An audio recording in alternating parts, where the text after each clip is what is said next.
छात्राओं, आज भूगोल विषय में हम 10वां पाठ नगरीकरण इसका अध्ययन करेंगे। जैसा कि हम सभी जानते हैं, हमारा भारत कृषि प्रधान देश है। कृषि भारत का प्रमुख व्यवसाय है, परंतु अब बहुत सारे भिन्न भिन्न उद्योग धंधे गाँव में भी शुरू हो गए हैं।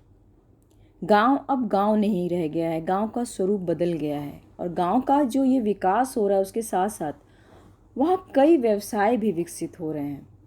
सार्वजनिक सेवाएं प्रदान करने वाली ग्राम पंचायत का स्थान अब नगर परिषद या नगर पालिका ले रही है।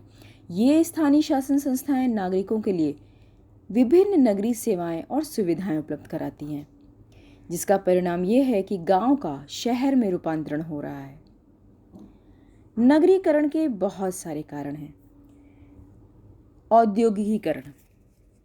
किसी भी प्रदेश में जब उद्योगों का विकास होता है तो ये नगरीकरण को सहायता करने वाला घटक होता है। उद्योग धंधों की वृद्धि होती है तो उसमें नौकरी के लिए आसपास के प्रदेश को जो लोग होते हैं वो नौकरी के लिए इस प्रदेश में आने लगते हैं और इससे नगरीकरण की प्रक्रिया को गति मिलती है। जैसे 19वीं शताब्दी में मुंबई शहर में कपड़ा मिलों का जब प्रारंभ हुआ था तो उसकी वजह से शहर की वृद्धि बहुत अधिक गति से हुई थी, जिसका मूल रूप में मछुआरों की बस्ती वाले अनेक गांव औद्योगिकीकरण और नगरीकरण से मुंबई महानगर के भाग हो गए हैं। व्यापार। किसी भी प्रदेश में वस्तुओं को लाने, ले जाने, उतारने, चढ़ाने, संग्रह करने, इन सब की जब अनुकूल परिस्थितियां होती हैं तो ऐसे स्थानों पर व्यापार और उससे संबंधित बहुत सारी सेवाओं की वृद्धि होने लगती है। जैसे व्यापारिक संकुल, बैंक। व्यापारिक संकुल वो मंडी होती है जहाँ पर सामान को खरीदा या बेचा जाता है। बैंक, अब सामान को खरीदने बेचने के लिए बैंक की ज़रूरत पड़ती है। सहकारी संस्थाएं वो संस्थाएं होती हैं जो सस्ते दामों पर सामान को उपलब्ध कराती हैं।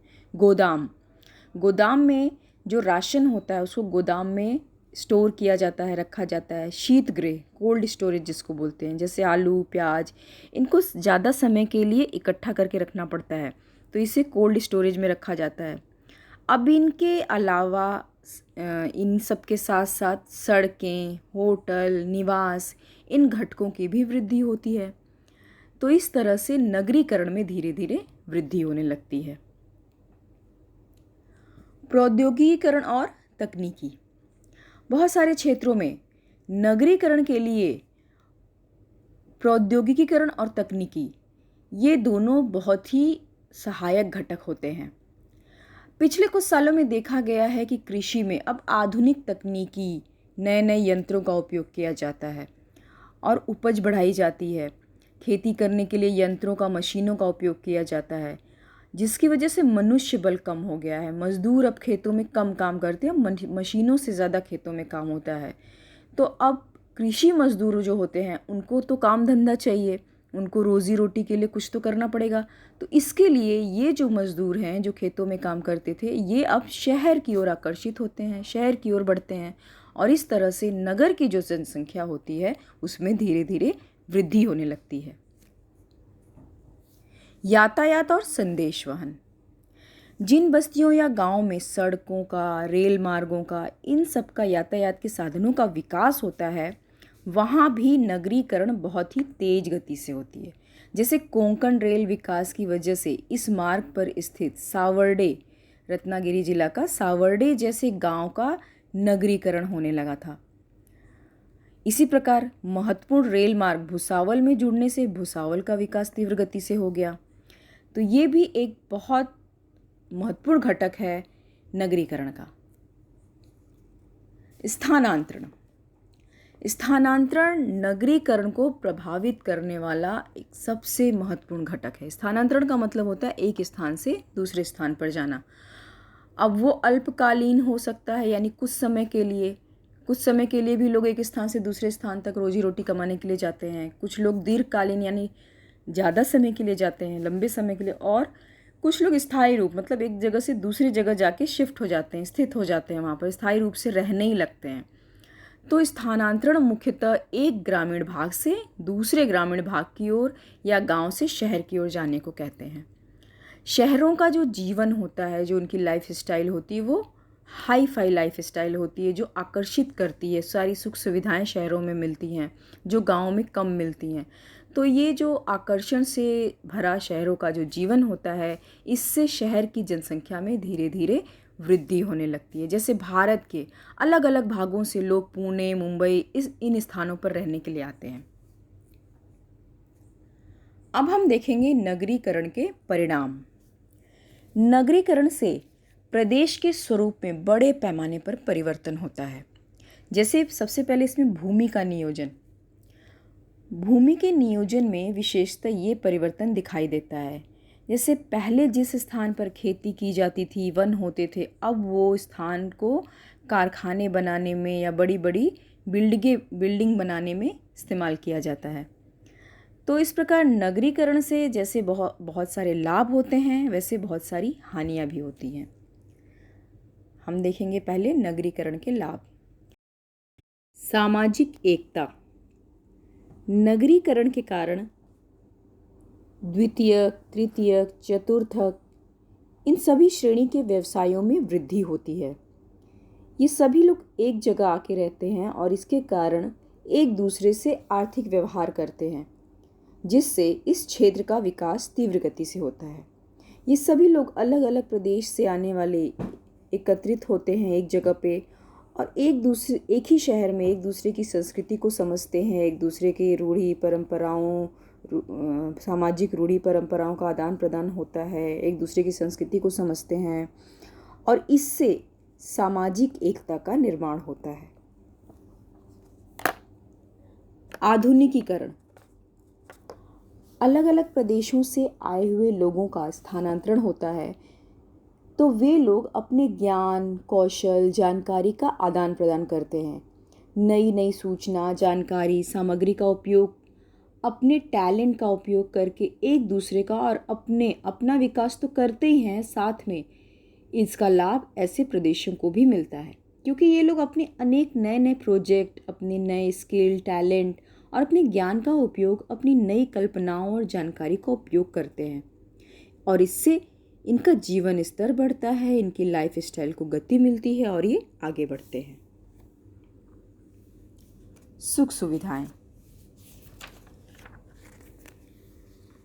नगरीयकरण के कारण नगरीय बस्तियों में लगभग सभी प्रकार की सुख सुविधाएं विकसित होती हैं। जैसे यातायात के लिए रोड, संदेश वहन, शिक्षा, स्कूल, कॉलेजेस, ये सब की सुविधा इन्हें मिलती है। स्वास्थ्य के लिए हॉस्पिटल्स होते हैं, अग्निशमन, फायर ब्रिगेड, हर तरह की सुविधाएं यहाँ पर इनको उपलब्ध होती हैं।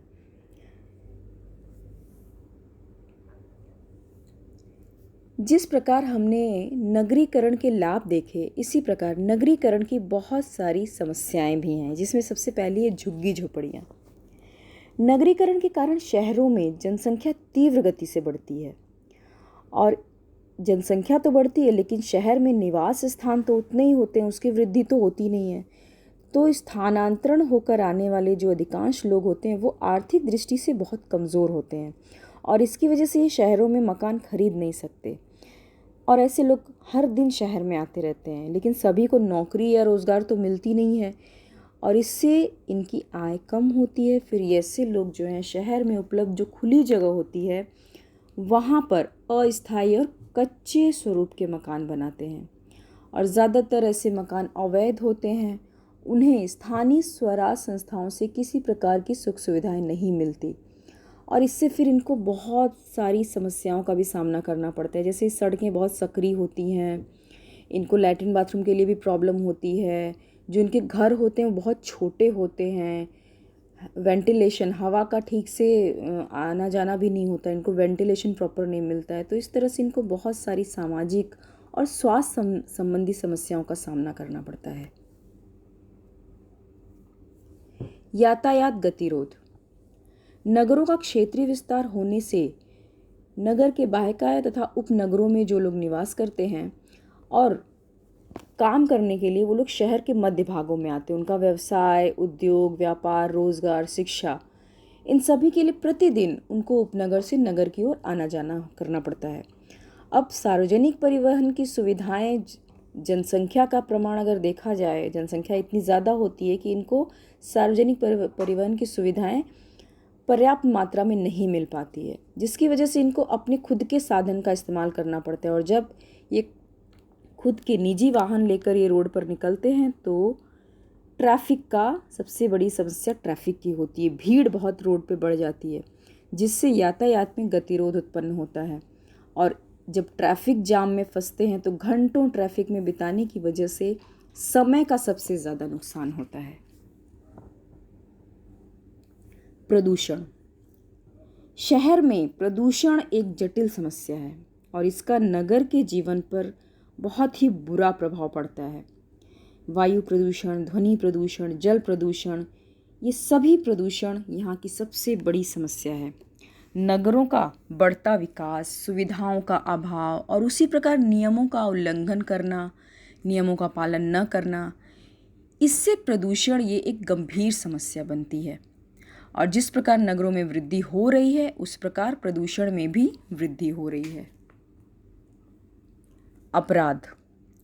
स्थानांतरित होने वाली जो जनसंख्या है उसमें से अनेक लोगों को रोजगार उपलब्ध नहीं होता है। जरूरी नहीं है कि जितने लोग गांव से शहर में आए सबको रोजगार मिल जाए, और जिसका परिणाम ये होता है कि अवैध मार्गों का उपयोग कर अनेकों बार पैसा कमाया जाता है। लोग इलीगल तरीके से पैसा कमाते हैं और इससे नगरों में अपराधों में वृद्धि दिखाई देती है। पुलिस तथा न्याय व्यवस्था पर प्रभाव पड़ता है। इस कारण कानून और सुव्यवस्था की गंभीर समस्याएं निर्माण हो रही हैं। तो इस तरह से उपरोक्त समस्याओं के अतिरिक्त निवास स्थानों की कीमत में अत्यधिक वृद्धि हो रही है। विभिन्न गुटों में संघर्ष आदि के कारण शहरों में तनाव बढ़ रहा है और परिणामतः शहरों की सामाजिक एकता में बाधा आ सकती है।